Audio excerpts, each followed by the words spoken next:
I'm repeating. If mid values are given, then mean can be calculated in usual manner without converting mid values into class intervals. Without converting mid values into class intervals.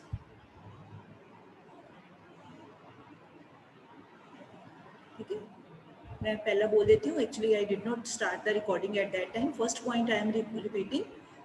If cumulative frequency series are given, then firstly we have to convert those series into simple frequency series. Then mean is to be calculated with any of the methods. Number two, अगर mid values या mid points are given, then there is no need to convert those mid points into class intervals. कुछ नहीं करना है, जो जैसे दिया हुआ है आराम से. After that any method can be applied. को कुछ कन्वर्ट कुछ नहीं करना है. ठीक है. Now number three, if inclusive class intervals are given, if inclusive, INCLUSIVE, if inclusive class intervals are given, comma, then no need to convert them into exclusive form. Then no need to convert them into exclusive form.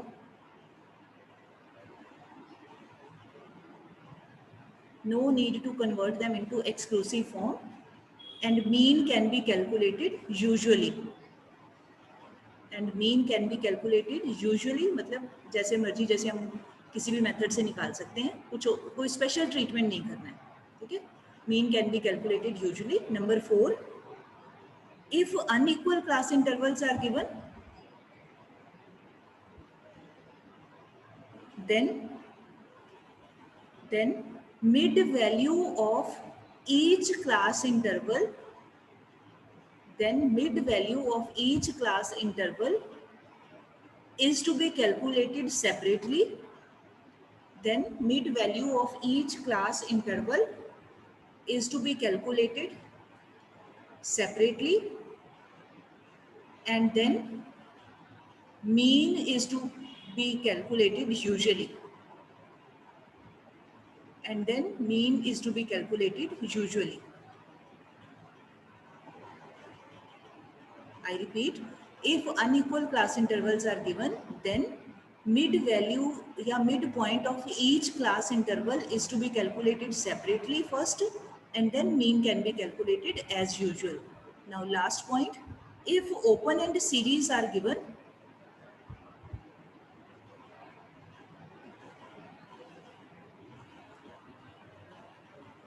if open end series are given, comma, then firstly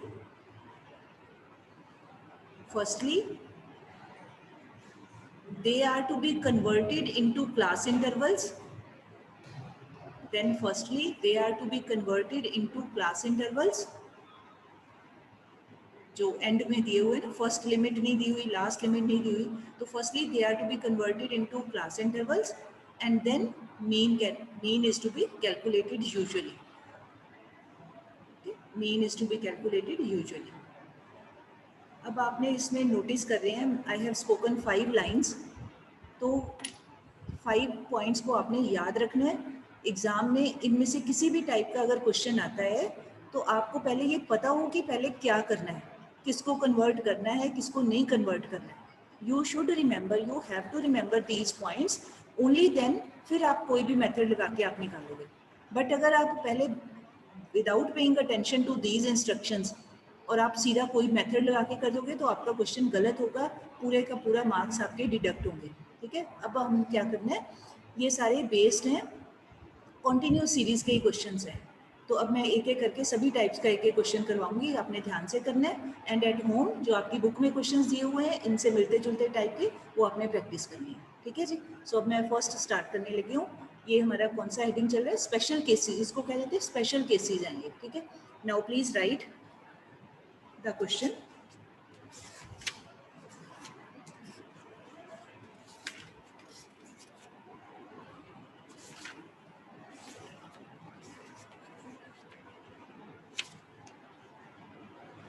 just a second. हाँ जी. Calculate average या mean with step deviation method. Calculate mean या average, mean की जगह average word भी हो सकता है। कैलकुलेट मीन और average with step deviation method. और हमें जो इंफॉर्मेशन दी हुई है that is like this, I am going to write on board.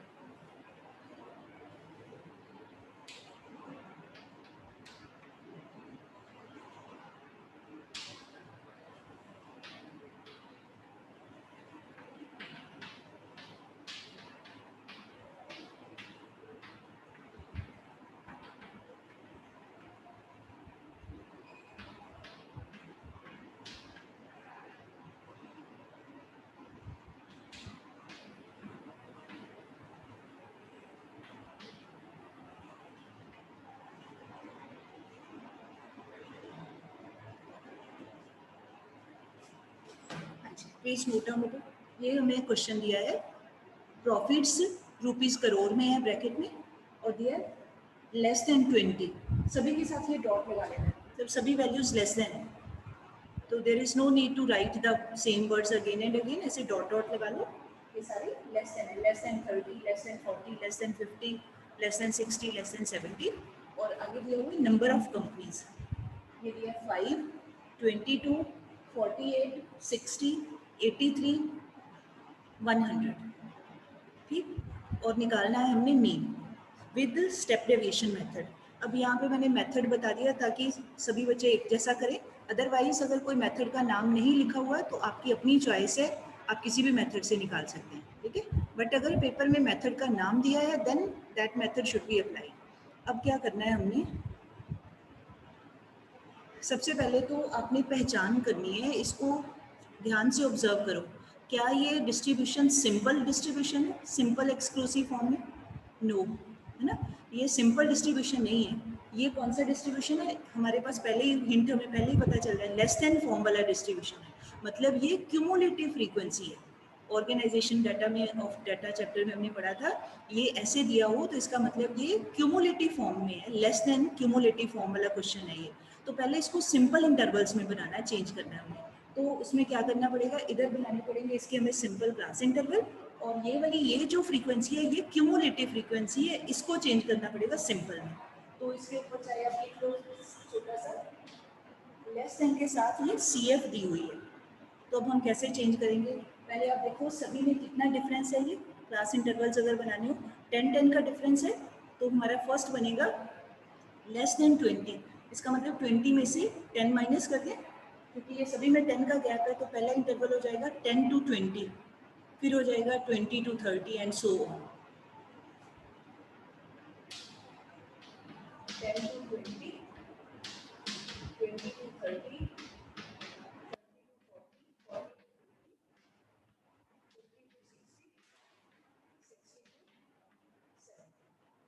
Last में कहा ना लेस देन 70, तो लेस देन 70 का मतलब भी 70 से कम, तो लास्ट बनेगा 60 to 70। पहला दिया हुआ है लेस देन 20, तो 20 में से कितना माइनस करें, कैसे पता चले, ये वाली गैप को आप देखो, सभी में 10 का है तो 10 माइनस करके बना लो, तो बन गया 10 to 20। ये हो गया क्लास इंटरवल। अब हमें ये क्यूमुलेटिव फ्रीक्वेंसी को सिंपल में चेंज करना है। तो हमें पता है कि लेस देन में हो तो हमारी फर्स्ट F और CF सेम रहती है, तो यहाँ आप लिखिए फ्रीक्वेंसी, फ्रीक्वेंसी फर्स्ट सेम रहेगी 5, उसके बाद हर एक नेक्स्ट में से पिछले वाले को माइनस करते जाओ। पहली रहेगी 5, उसके बाद 22 माइनस 5 17, उसके बाद 48 माइनस 22 कितना हो गया 26, उसके बाद 60 माइनस 48 12, उसके बाद 83 माइनस 60 23, उसके बाद 100 माइनस 83 17। फर्स्ट सेम होती है, ये अब जिन्होंने ऑर्गेनाइजेशन वाले की प्रैक्टिस नहीं की उनको they are advise to do the practice of that chapter, उनको नहीं पता लगेगा, बाकी उनको जिन्होंने की है practice they will be able to understand. First F और सी एफ सेम होती है in case of less than distribution, तो पहला हमने सेम लिख दिया, उसके बाद हर एक नेक्स्ट वैल्यू में से प्रीसीडिंग मतलब पिछले वाली वैल्यू को माइनस करते जाना है, ठीक। अच्छा, अब तरीका क्या पता चलेगा कि हमने ये ठीक किया हमने कि गलत। अब आप निकालो सिग्मा एफ, आपका वो sigma F should be equal to ये लास्ट सी एफ, 100 आना चाहिए आपका सिग्मा एफ।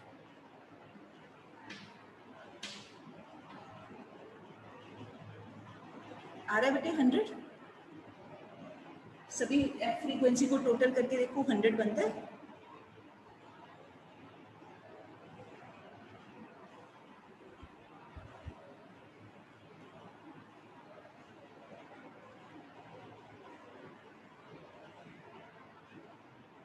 आ रहा है जी, ठीक है। चलो, सो सिग्मा एफ इज 100, यहाँ लिखते हैं सिग्मा एफ 100, ठीक। अब हमारे पास क्या आ गया, अब आपको याद आ जाएगा। अब इसको छोड़ दो, इसको इग्नोर कर दो, ये इसका रोल खत्म हो गया। अब हमने we have to pay attention to this part, इसको देखना है हमने, ये दो कॉलम्स को देखना है। अब हमने क्वेश्चन में क्या कहा है, अप्लाई स्टेप डेविएशन मेथड। तो अब हमें पता है कि कॉन्टिन्यूस सीरीज बन गई, ये सिंपल एक्सक्लूसिव फॉर्म के इंटरवल्स आ गए हमारे पास, है ना। तो अब पहले बनाओ, कौन सा कॉलम आएगा, मिड पॉइंट कॉलम, फिर आपको निकालेंगे डी एक्स कॉलम, फिर डी डैश एक्स कॉलम, फिर एफ डी डैश एक्स, ठीक है। मैं कॉलम्स के नाम लिखती हूँ, आप जल्दी जल्दी करो जरा। एक्स,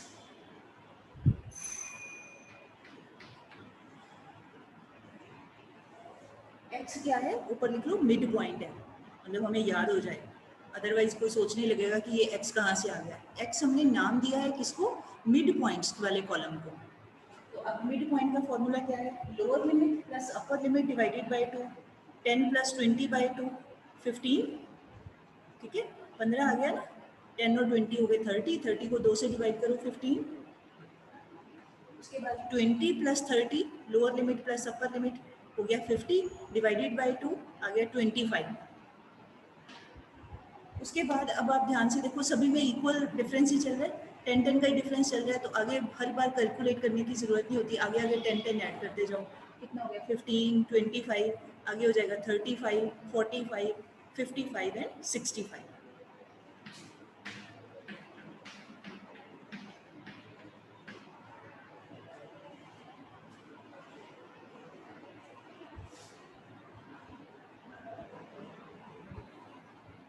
ठीक है जी, ये हो गया हमारा x column mid point column.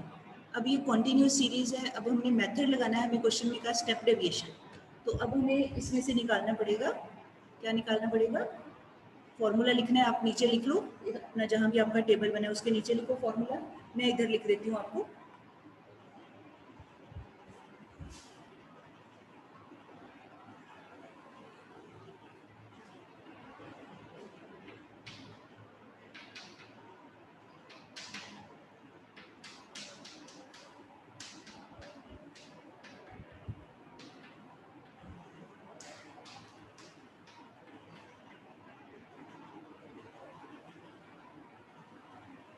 This was our formula of step deviation, ठीक है। अब देखो हमें क्या चाहिए, सिग्मा एफ निकाल लिया। अब सबसे पहले हमें ए चाहिए, अज्यूम्ड मीन, तो आप you can take any value as assumed mean from this X column. I am going to take 45, आप कोई और वैल्यू लेना चाहते हो यू कैन, मान लो मैंने 45 को ए मान लिया, अज्यूम्ड मीन मान लिया। अब आप निकालिए, अब नहीं मैंने करना है, अपने आप निकालो d x column, d x का फॉर्मूला क्या बनेगा, x minus a, d x is equal to x minus a, और ए क्या है 45।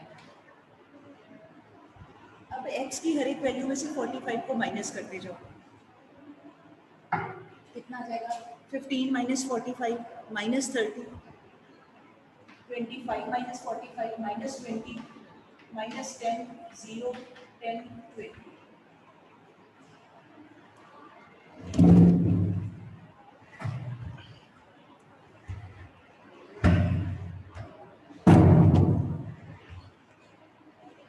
ठीक है, अब अब अगला कॉलम बनेगा D dash x.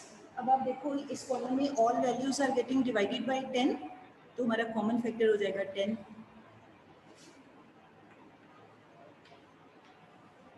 So d dash x is equal to d x divided by c. This is, आप अपने लिखो, मेरे यहाँ स्पेस नहीं है, आप लिखो d dash x is equal to d x divided by c, that is -30 over 10 -3, -20 over 10 -2, -1 0 1 2। ठीक है जी। अब लास्ट कॉलम बनेगा f into D dash x.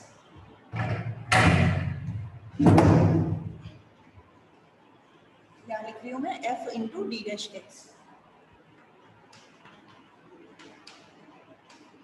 अब ये कॉलम को और ये कॉलम को मल्टीप्लाई करना है। कॉलम्स के ऊपर आप अपना स्केल रख लो, फिंगर रख लो, ताकि गलती से किसी और कॉलम को ना मल्टीप्लाई करना है। ठीक है, इसको करना है 5 into -3 -15, 17 into -2 -34, 26 into -1 -26, 12 into 0 0, 23 into 1 23, 17 into 2 34। अब इसका टोटल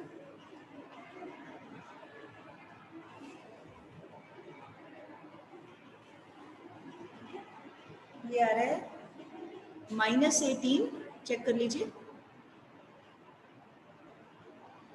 18 -18। यहाँ लिख लिया -18। Now put the values in formula and then quickly calculate. X bar is equal to a कितना था 45 प्लस ब्रैकेट में माइनस है तो इस करके ब्रैकेट लगा दिया -18 divided by sigma 100 into c कितना है 10। तो पहले आप इस पार्ट को सॉल्व कर लो, इसके नीचे कुछ नहीं है, 45 इज डिवाइडेड बाय 1। ठीक है, आप कैंसिल करना है कैंसिल कर दो, 0 0 कट जाएगी, और आगे कैंसिल करना है, ठीक है, नहीं तो एलसीएम लेके करना है, आप उससे करना। मैं आपको आंसर बता देती हूँ, it is a solve question 43.2।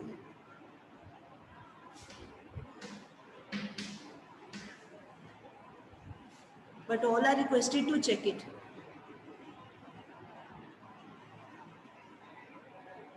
अभी आप नोट कर लो, रीज़न क्या है कि अपने हर एक टाइप का एक एक क्वेश्चन करना है, फिर एक क्वेश्चन का कैलकुलेशन करेंगे तो उसी में टाइम निकल जाएगा। आप नोट करके रख लो, बाद में आप अपने फ्री टाइम में जब आप स्टडी करोगे तो कैलकुलेट कर लेना। ठीक है, सो ये अभी कौन सा किया हमने, जो स्पेशल केसेस का फर्स्ट था कि अगर क्यूमुलेटिव फ्रीक्वेंसी सीरीज दी है, उसका भी हमने एक ही क्वेश्चन किया अभी, कि अगर वो cumulative frequency series less than वाली फॉर्म की है। ठीक है, तो अब आपको याद है, you remember, cumulative frequency series एक और फॉर्म में हो सकती है, वो कौन सी है, मोर देन फॉर्म। दो थी ना, एक लेस देन वाली भी हो सकती है, एक मोर देन वाली भी हो सकती है। तो अब हम क्वेश्चन करेंगे मोर देन वाली टाइप का। ठीक है, सो आई वांट यू टू एक एक क्वेश्चन सब कर लें, बाकी के फिर अपनी बुक से आप प्रैक्टिस कर पाओगे। तो अगला क्वेश्चन मोर देन फॉर्म का, I am going to rub the board, बेटे आंसर नोट कर लीजिए। 43.2 आंसर है, बाद में आप अपना चेक कर लेना।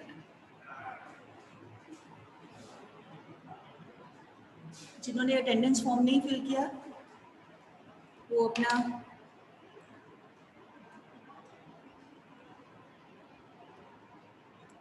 अटेंडेंस फॉर्म मैंने again I have shared, fill कर लीजिए।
मैं बोल देती हूँ बेटे साथ साथ में।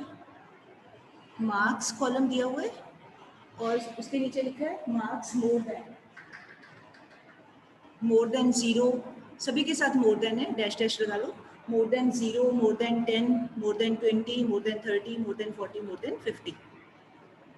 और अगला कॉलम दिया हुआ है नंबर ऑफ स्टूडेंट्स, उसके साथ ये मैंने ये ब्रैकेट में लिखा CF, मतलब हम वैसे ज़रूरत नहीं होती क्योंकि आप पहली बार कर रहे हो तो इस करके आप लिख लो ताकि आपको पता रहे दिस इज CF। तो उसकी वैल्यूज़ हैं 50, 50, उसके बाद 45, 38, 26, 10, 4। I repeat 50, 50, 50, 45, 38, 26, 10, 4। क्वेश्चन है कैलकुलेट एवरेज मार्क्स या कैलकुलेट मीन मार्क्स। ठीक है, अब क्या करना है हमने, पहले तो आपने ये पहचान करनी है कि ये कौन सा डिस्ट्रीब्यूशन है। ये सीरीज है, कॉन्टिन्यूस सीरीज का ही आगे फर्दर टाइप है, क्यूमुलेटिव फ्रीक्वेंसी की टाइप है, मोर देन टाइप। तो अब हमें पता है कि ये सारी ये क्यूमुलेटिव हो या मिड वैल्यू सीरीज हो, ओपन एंड हो, ये सारी आगे किसकी टाइप्स हैं, ये कॉन्टिन्यूस की ही टाइप्स हैं। इसका मतलब पहले इसको हमने कन्वर्ट करके सिंपल एक्सक्लूसिव फॉर्म में कन्वर्ट करना है, उसके बाद फिर मीन निकालना है, mean with step deviation method, या आप कोई भी मेथड से कर सकते हो। ठीक, अच्छा अब पहले सिंपल कैसे करें इसको, पहले आप देखो सभी में गैप कितना है, 10 का है, तो हमारा फर्स्ट इंटरवल बनेगा मोर देन 0, 0 से ज़्यादा, तो ये हो जाएगा 0 to 10, फिर 10 to 20, ऐसे सभी 0 to 10 होगा क्योंकि 10 का गैप है सभी के अंदर।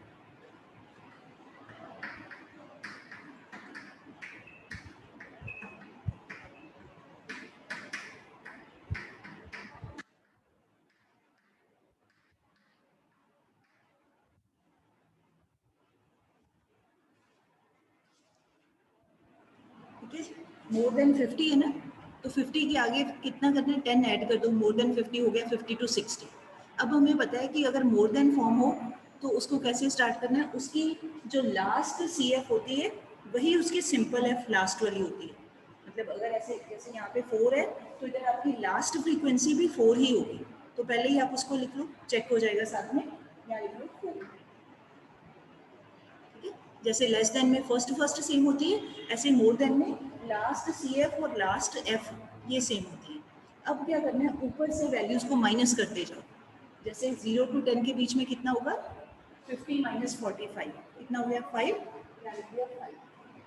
फिर 45 minus 38 कितना हो गया, 45 minus 38 7, 8 और 7 15, 7 हो गया ना, 7, सॉरी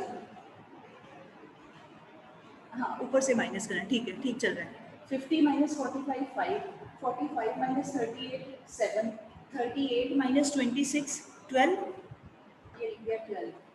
फिर 26 minus 10 16, फिर 10 minus 4 6, और लास्ट वाला तो हमने पहले लिख दिया था 4।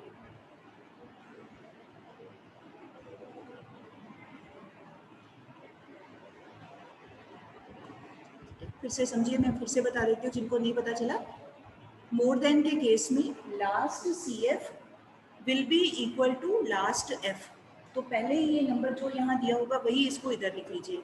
उसके बाद फर्स्ट इंटरवल के आगे कितनी फ्रीक्वेंसी आएगी वो कैसे पता चलेगा, इधर से ऊपर से माइनस करते जाना है, तो माइनस करेंगे 50 minus 45, यहाँ लिख दिया 5, फिर 45 minus 38 इसके सामने लिख दिया 7, फिर 38 minus 26 12 सामने सामने लिख देना, फिर 26 minus 10 इसके आगे आ जाएगा 16, फिर 10 minus 4 इसके आगे आ जाएगा 6, लास्ट वाला आपने पहले ही 4 लिखा।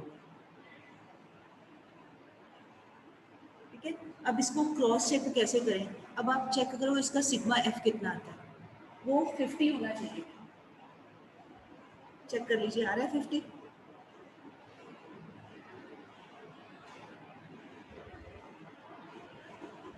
जल्दी करिए बेटे, 8 मिनट ही रह गए हैं, 8 के भी साथ ही हैं, जल्दी जल्दी कर लो, 50 आ गया। इसके बाद yes, प्रोसेस है, अब वही निकालिए मिड वैल्यू कॉलम, बाकी बिल्कुल सेम जैसे पहले किया था। मिड वैल्यू का कॉलम, उसका नाम रख लो x, उसके बाद dx कॉलम, उसके बाद d डैश x कॉलम, उसके बाद f into d dash x। These columns are to be calculated. अब आप अपने आप करिए, मिड वैल्यू कैसे निकालेंगे? Lower limit plus upper limit divided by 2, 0 plus 10 by 2 5, फिर 10 प्लस 20 30 ओवर 2 15, आगे 10 10 का गैप छोड़ते जाओ, कितना हो जाएगा? 5 15 25 35 45 55, लास्ट वाला होगा आपका 55। ठीक है, अब आपकी चॉइस है, you can take any value as assumed mean. मैंने, अगर मैं करूँ, ये सॉल्व क्वेश्चन है तो मैं उसके एग्जांपल से देखूँ तो I have taken 25 as assumed mean, तो 25 को आप सर्कल कर लो,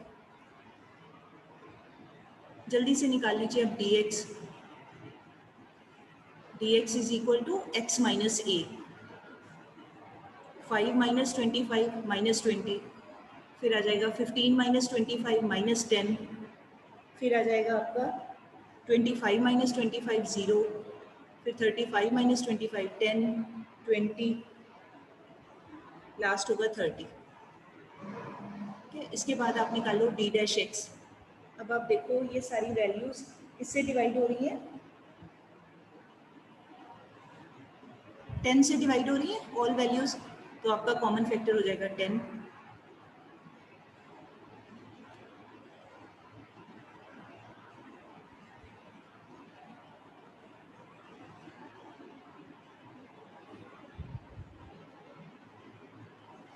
ठीक है, आप चेक कर लो, d डैश x का कॉलम आपका बनेगा -2 -1 0 1 2 3। ठीक, अब आप इस कॉलम को मल्टीप्लाई करो विद फ्रीक्वेंसी कॉलम, ये वाली फ्रीक्वेंसी, ये वाली, इसको कुछ नहीं करना है, ये खत्म हो गया, इसका रोल ओवर। ठीक है, ये वाली जो सिंपल फ्रीक्वेंसी है, अब आप मल्टीप्लाई करो f कॉलम, ये वाला कॉलम, और ये d डैश x वाला कॉलम, तो आपको ये वैल्यूज मिलेगी। निकालिए, फिर मैं बोल देती हूँ, यू कैन क्रॉस चेक।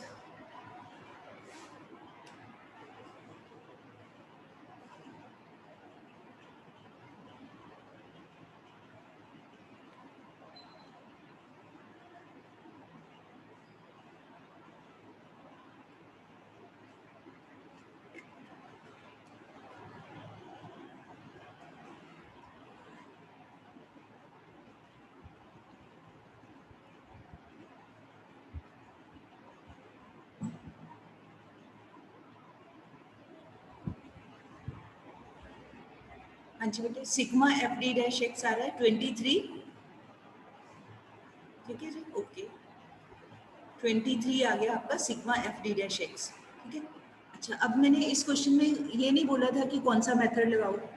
ठीक है, आपकी मर्जी है, चाहे तो आप स्टेप, क्योंकि अभी हमने सारे कॉलम स्टेप डेविएशन के बना लिए ना, तो कैलकुलेशन थोड़ी इजी हो जाती है। Now you please apply step deviation method. Formula वही है जो पिछले क्वेश्चन में किया था, same, a plus sigma f d dash x divided by sigma f into C.